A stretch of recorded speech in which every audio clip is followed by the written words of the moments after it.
Welcome to Design Domination, where you'll gain confidence, clarity, and a competitive edge in a crowded marketplace so you can dominate your competition. Hi, and thanks for tuning in. I'm Colleen Grotzer, and in this episode of Design Domination, I'm joined by special guest Matt Johnston, yet again. Matt's an attorney in Maryland, and he works with creative professionals and small businesses on business formation, employment law, contracts, copyright, and trademark law. You can find him at mattthelawyer.com or johnston-legal.com. Now, Matt, this is your fourth time on the podcast, so you get the reward for the most appearances. I don't know. Repeat offender sounds a little bit more appropriate.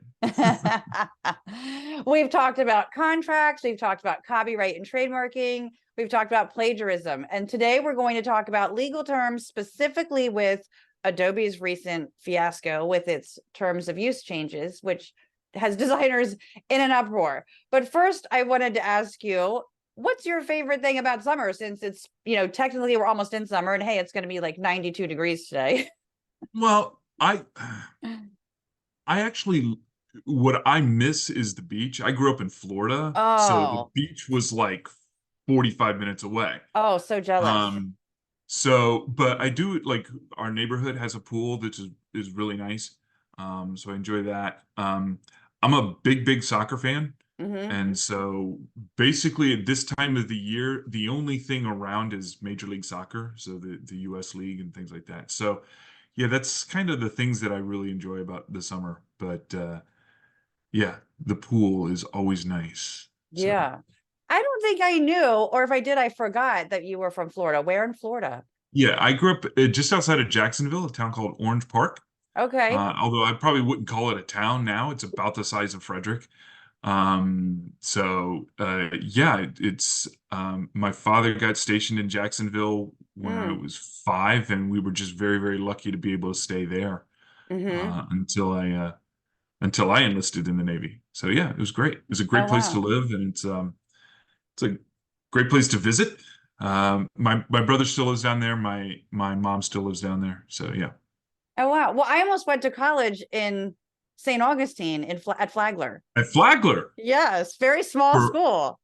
It is a small school. My oldest daughter briefly considered going there.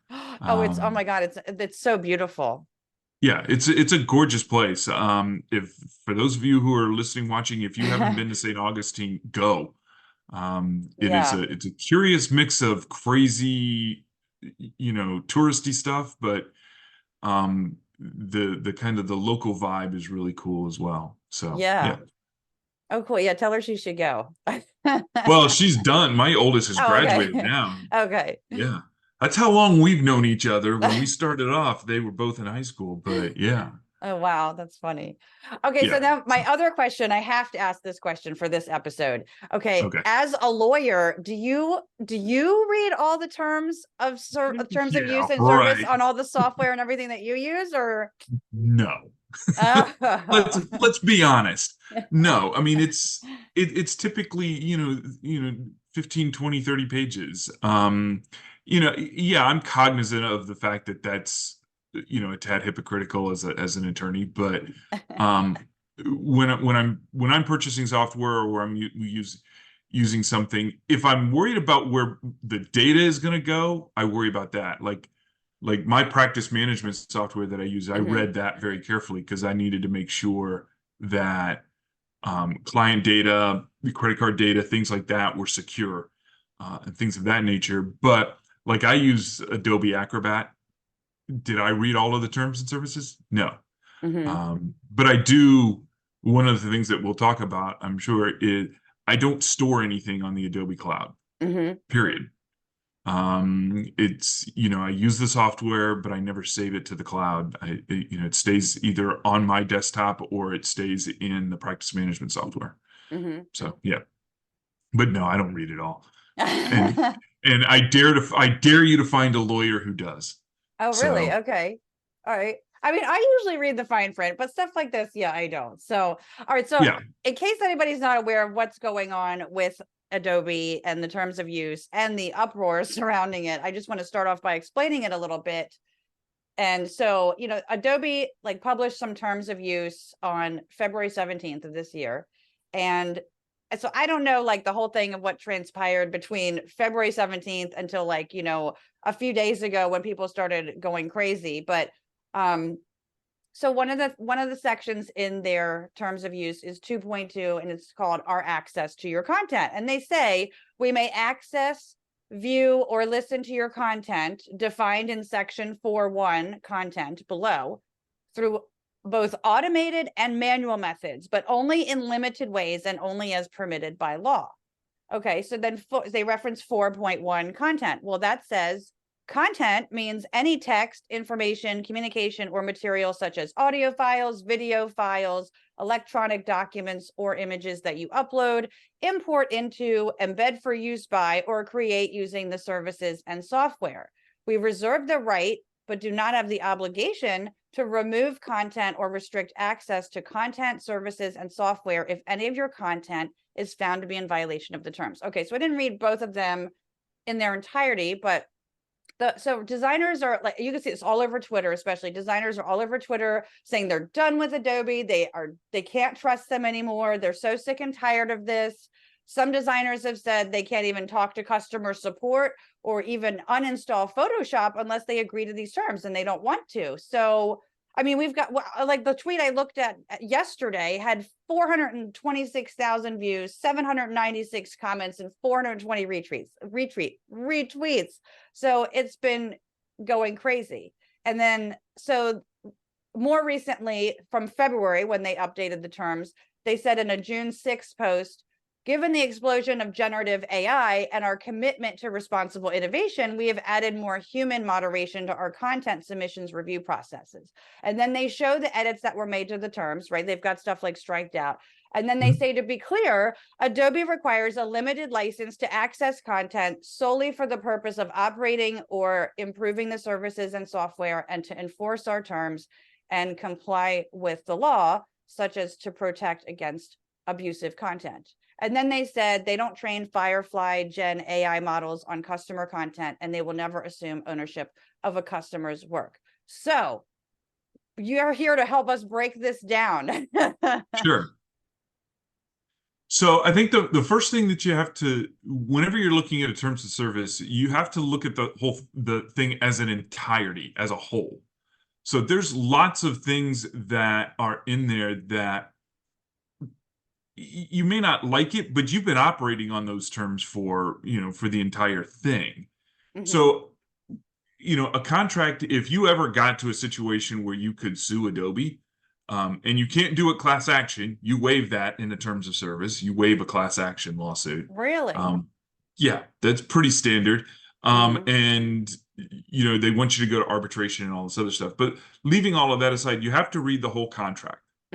And there are things in there that you can't just ignore. So one of the things that people freaked out was like section 4.2. So it's just after the content says, you grant us a limited license to do these things, to view the content. But everybody that I saw on Twitter was ignoring the dependent clause at the beginning of that sentence, which says, for the purposes of improving the services and software. That's it. That's the reason why you're granting them the limited license. And I think it was Scott, what's his name? Scott Bolesky or something like that. One of the Adobe higher ups came on. It's like, yeah, don't forget about this part. And he was right. You can't forget about that part. Now, the distrust of Adobe probably extends well beyond this particular one. I'm not as familiar with everybody freaking out. Again, I use Acrobat because I deal with a lot more documents. I'm not dealing with visual images and things like that. So, Acrobat didn't have an update to, I don't think it had an update to the terms of services, or at least I didn't sign one back in February. I could be wrong. I could have just, it came up and it's like, updated terms of service. But yeah, I don't remember seeing anything. Yeah, I'm not in Acrobat every day. So, designers and photographers and stuff like that, they're in Photoshop every day. And I get that. So, but going back to the changes in the thing, start by looking at the whole thing. Don't cherry pick out, because a lot of people were cherry picking this thing out, like, oh, Mhm. they're using they have a license to use my data for anything, and they can sell it, they can do it. It's like, no, no, no, no, no. They're not claiming ownership. They have a license to use it for this very specific purpose. So some people Um, probably lit a match with that comment. oh, they totally Yeah. lit a match. They lit a keg of dynamite, because I think that's the when I first saw this come up, that's what everybody was talking about, and I'm like, Mhm. all right. And you can go and get the terms of service. It took me like, however long it took me to type it into Google to pull up Right. the terms of service. Mhm. So I'm like, but that's not what it says.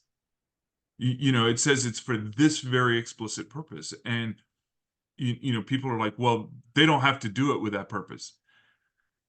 Okay, true. They can ignore the contract, but Adobe ignores the contract at their peril. If they start, taking people's content and you know, sharing it around, selling it, doing those sorts of things, that is an obvious copyright violation. I mean, Mhm. it's just so obvious. And, that kind of a case would take about, I don't know, it would take a decent lawyer about 3 hours to put together and probably win in a walk. Mhm. Um, because you have a limited license for this purpose, and using it for anything else violates the terms. Mhm. And it violates copyright, and it violates the terms of the terms and conditions. It's a simple case. Mhm. It would take a while to get there, obviously, because litigation grinds slowly, but it's a simple Yeah. case. So Mhm. I think people really got freaked out about that. So read the whole contract, understand what that's in there, and every term means something. Mhm. Every clause means something. Every independent clause, subordinate clause, if you remember back to your grammar I school do. instruction. Yeah, it's like you can't ignore that. Mhm. And I think people really sort of messed up on that. And I think they Mhm. got hung up on something that, quite frankly, that section 4.2, which is what initially I saw, I'm like, that exists on Facebook. It exists on LinkedIn's terms of service. It exists on X's terms of service. It exists everywhere. And it's the same sort of phrasing. And it's been around for probably as probably as long as social media has been around. It's just people just didn't think about it. And Do they you think saw this other people thing. Okay, go ahead, sorry. No, they just saw this thing, Mhm. and a powder keg exploded. So Do you think that people if overlooked at that wording on the terms with Facebook or LinkedIn and other platforms? Or do you think like the fact that this was like in Adobe's terms of service and they're already outraged with Adobe over a lot of issues that, was like, well, this is,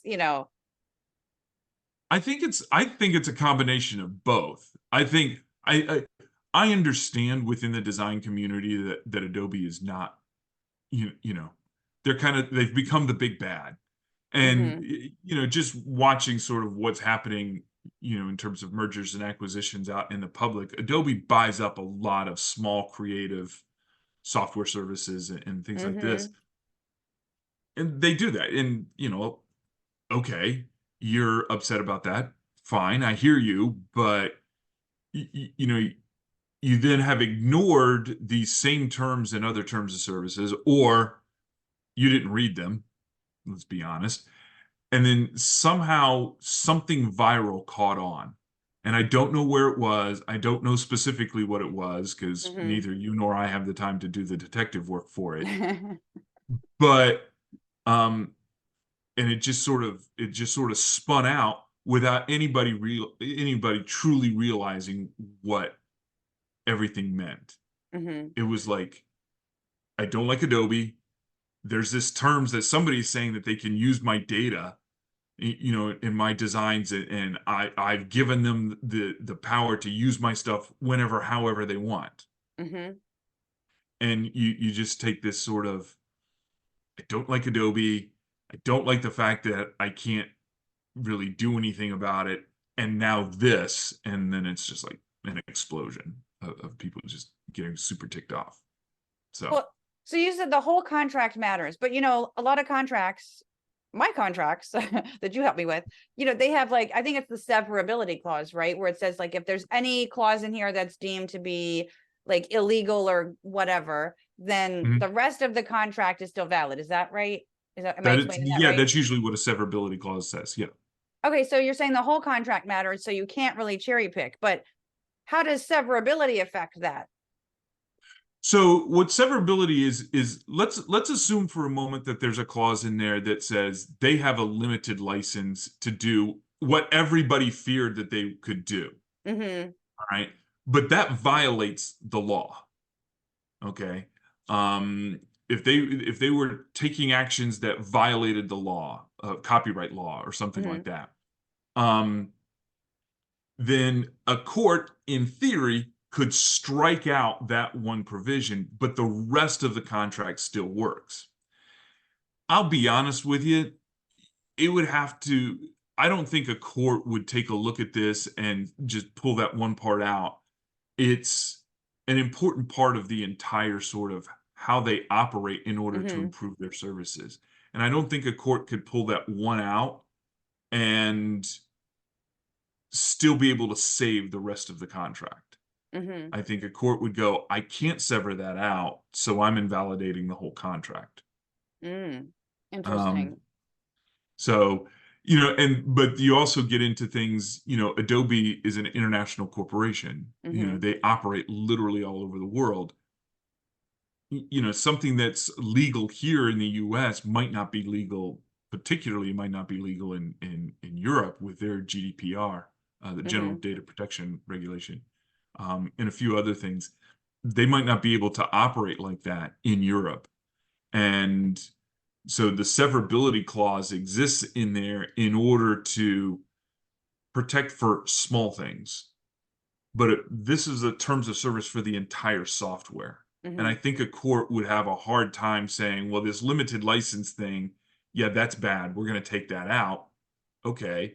But it kind of invalidates whole sections of the rest of the contract. And I don't think they would be Mm-hmm. able to independently strike that out.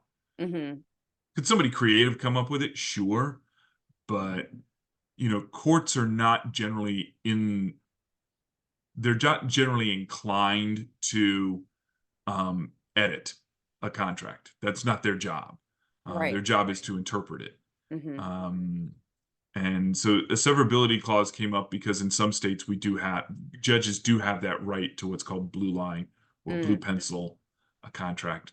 But I think most courts would be not very, yeah, not very inclined to do it. Right. Because it's not their job, and they will rapidly admit that it's not my.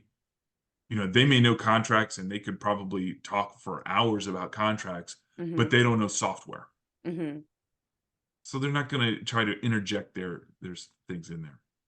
But yeah, So do these terms only, because there seems to be a lot of questions about this from designers. Like, do these terms only pertain to if you're putting files into the Creative Cloud, or like, what about the files on your computer? Because I've seen a lot of designers saying, well, if you work under an NDA, like, then what does that mean?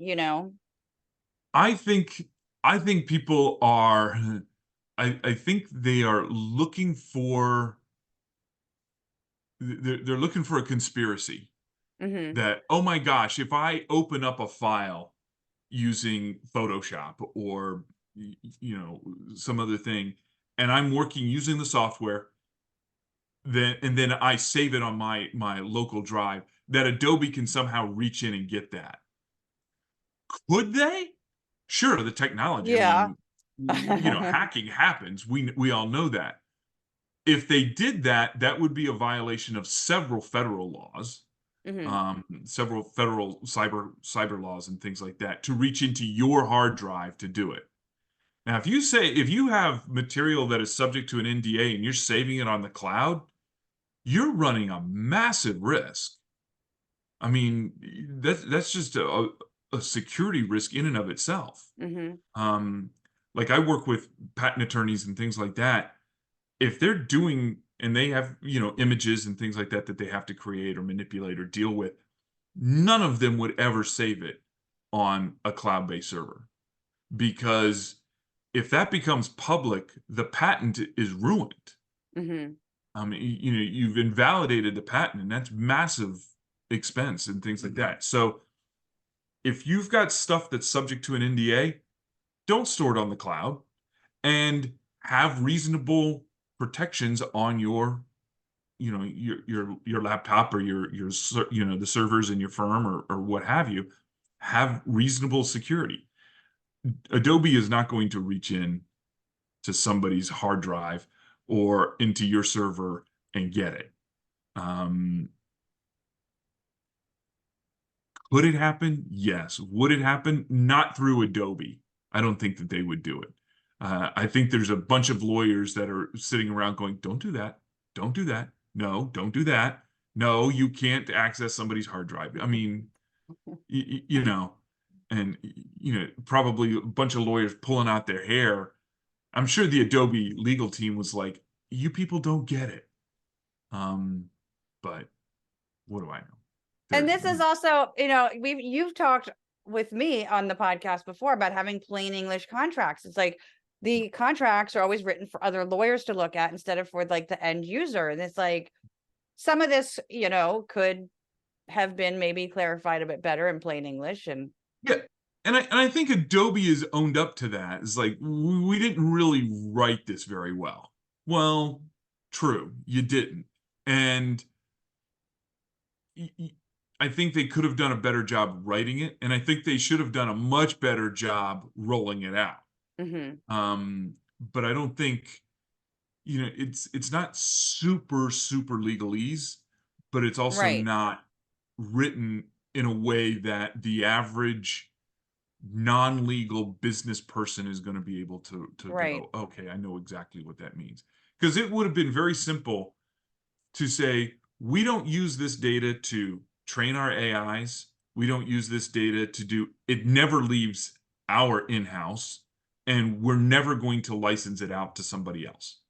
It would have been very simple to say that, and they chose not to say that. Now,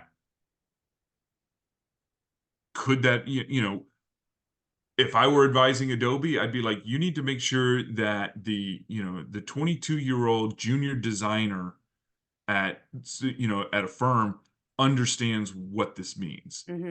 It's hard.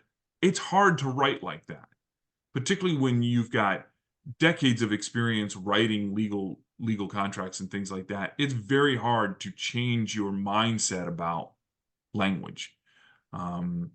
So I get it. And there's got to be, there's certainly a lot more collaboration going on between Adobe's legal team and their communications team this week and last week. So I think that, whenever you're working with contracts, you got to remember the person on the other side of your business, they don't know your business. They don't know your lingo. They don't know your shorthand. You are the one who has to explain it. And for Adobe, they were the ones who needed to explain it. And I just don't think they did a very good job. And I think that a lot of end users were like, oh, it's another thing that Adobe screwed up. Right. It's easy to get insulated in your thinking now. Right. So. Yeah, I mean, I wonder how much this is really, if this is going to be like the beginning of their demise or something. I don't know. I mean, there are so many more alternatives now to Adobe software than there used to be, like Affinity, and now we've got Venngage. That's, I mean, it's not for long documents, but like an alternative to Canva, but it has accessibility in it. Like, it's big thing is, if you're doing accessibility work with documents like I do, you've got only so many options. You've got InDesign, and then you've got Quark Express. And I haven't checked out Quark Express, but Affinity Publisher just implemented some accessibility features. But like otherwise, it's easier to switch. There's some of the features are very comparable between the other kind of software. Sure. But you also have to spend a little bit of time comparing terms of service. I mean, from a legal perspective, it may be Okay, it's not Adobe. All right. That may be a point in whoever's favor it is right away. Hmm. But I would be shocked if the terms of service that, Affinity uses, or something else that it's using, are all that radically different than Hmm. what Adobe is. Okay. Um, the dirty little secret in the legal world is that we reuse things over and over and over again. The contract language that I write for you or for anybody else, that's not copyrightable. I can't copyright that. So it's not mine. Hmm. Somebody else may come along, you may have a client who's like, "Oh, I really, really, really like the way Colleen's contracts were drafted," which is a big point in my favor. Yay. But um they could crib that, and I have no claim to that. Hmm. Um, so, Affinity, when they were building things out, their lawyers are like, well, we got to have an end user license agreement. We've got to have terms and conditions and all this other stuff. And what did they do? They went and looked at the big boys. And it's like, okay, we see this. This works, this works, this works. Let's change this because it doesn't quite fit what we're doing. But I would be surprised, and I haven't done it, but I'd be surprised if Affinity's terms of service are radically different than Adobe's. Right. I saw a lot of designers saying that. Oh, I wonder if Affinity's terms of service Yeah, are like this or not. So it sounds like a lot of people haven't checked into that. Maybe they probably weren't not. paying as much attention to that as they were to the Adobe terms of service. I don't know. Yeah, and again, it could be, Adobe's in held in such poor regard with so many people that anything different they'll Right. take, Right. and without really thinking through, is like, is it I can see if, like, okay, I like, if somebody likes Affinity because they like the user interface, they like how easy it is to use, or what have you, And then it's not a subscription. and that it's not a subscription. Okay, but I would be floored if Affinity's not thinking about a subscription service. Okay, it is how most software is delivered today, Hmm. and um, yeah, if you store stuff on their cloud, it's their cloud. It's their data to a certain extent. It's yours. You own it, but you put it somewhere where they can access it. Hmm. They're going to access it. Um, and okay, Affinity is a downloadable software. You keep it somewhere. Great. But you also then have to maintain it. And how do you maintain it? You know, I, you know, every once in a while my computer slows down, and then when I shut down at the end of the day, it's like, you need a software update. Okay. It does the software updates. If there's an updated terms of service, they should tell me. I wouldn't. Right. So I think that there was an enormous rush to judgment on Adobe for things that people weren't quite prepared for. Hmm. Um, and I think that if you're gonna strike out at Adobe for being a bad actor, make sure they're actually being a bad actor. If you don't like them as a corporation, if you don't like their products, if you don't like their sort of domineering position within the market, okay, those are all valid reasons to hate on Adobe. But if you're gonna slice and dice their terms of service, make sure you're not throwing the baby out with the bathwater, Hmm. because chances are your preferred alternative probably has pretty similar terms of service. Right. So, um, I think one of the things that people really got upset is they were worried that their data was being used to train Firefly. Yeah, I would have a fit about that. Yeah, I mean, I and don't I use could, AI stuff. I really don't. I'm just not interested. I just, yeah. yeah. I use AI tools. Mhm. I'm getting better at using them.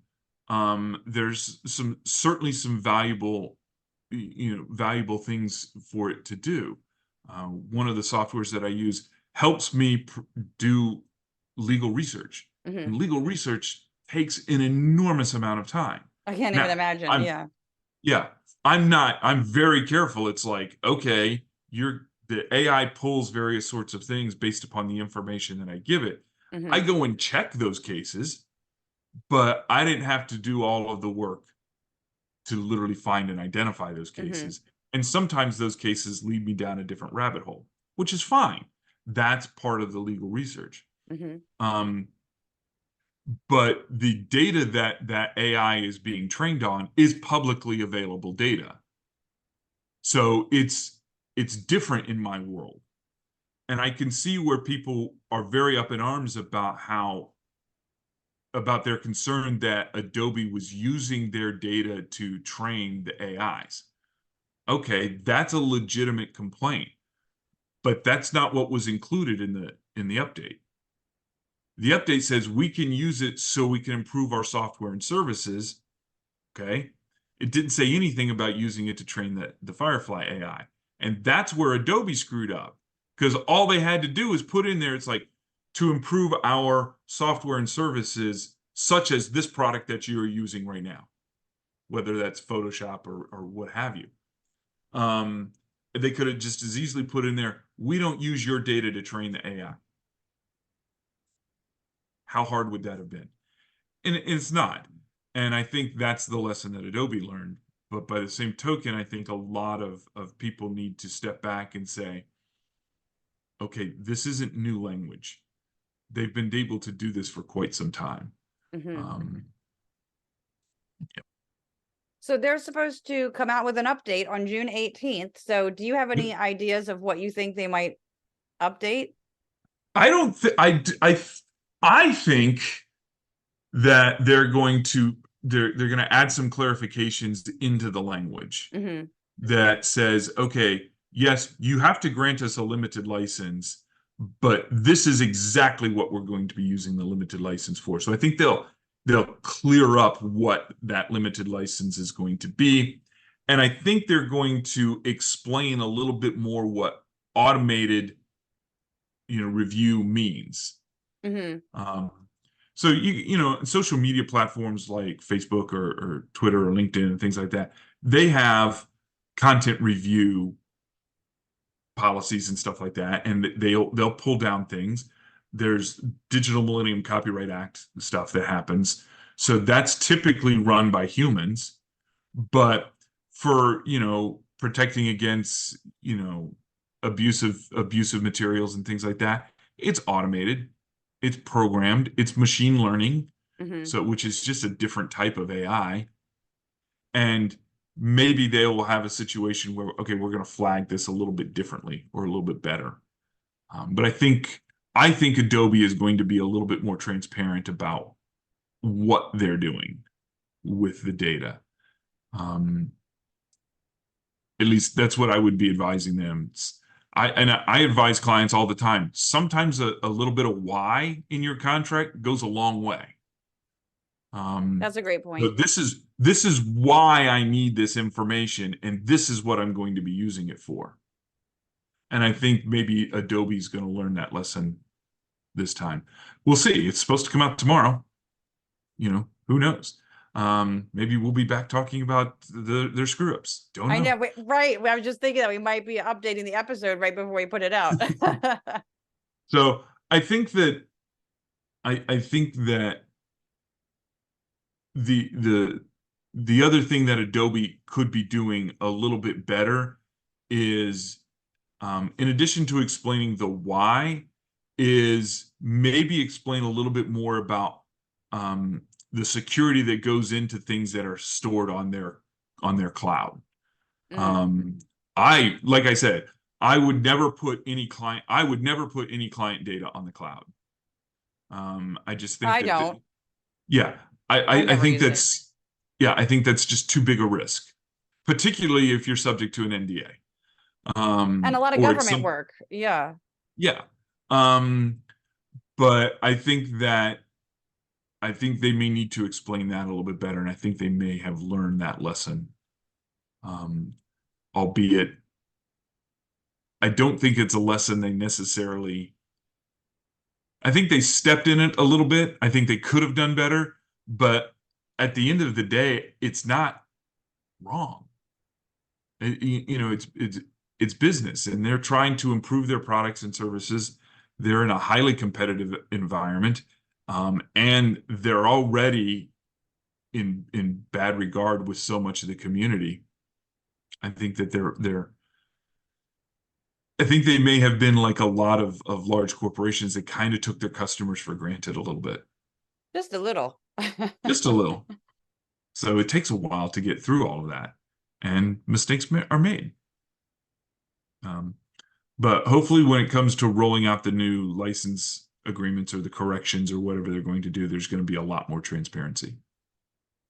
Hopefully. So we'll see. Yeah, we will see.